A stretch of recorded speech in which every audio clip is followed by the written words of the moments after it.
Hi guys, welcome back to our YouTube channel. So in this video tutorial, I'm going to show you on how to fix if your Microsoft Store is not downloading apps. So the first thing that you'll need to do is to check if you're connected to a reliable internet provider.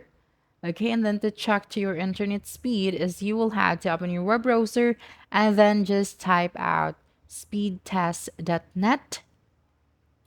Okay, and then try to check your internet speed.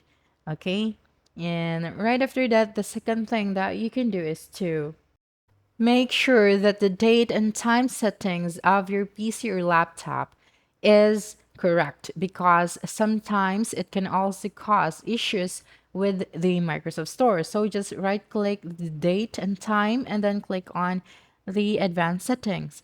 So here just toggle this switch on, okay, the set time automatically and the set time zone automatically as well. Just toggle that switch on.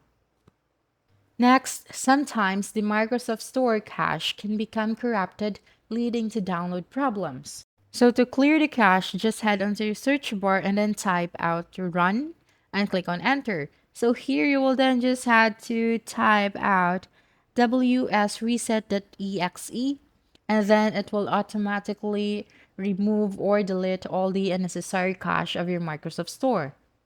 Now, low disk space on your Windows PC can cause the problem that apps are not being downloaded. So you will then just have to go to your settings, okay, and then click on the system and then head on to your storage.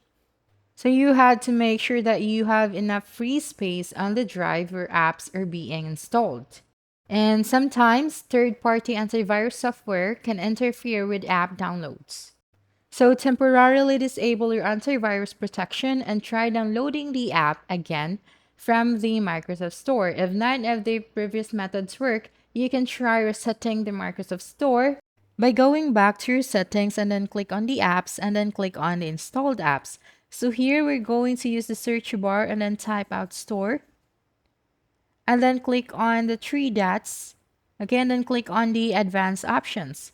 Now we'll make sure, or we will have to reset the Microsoft Store from here. Okay. You should also temporarily disable your VPN connection in case you're using a VPN on. This will fix the problem when the Microsoft Store app is not properly downloading apps. So that's it. Don't forget to subscribe to our YouTube channel for more video tutorials in the future. Bye bye.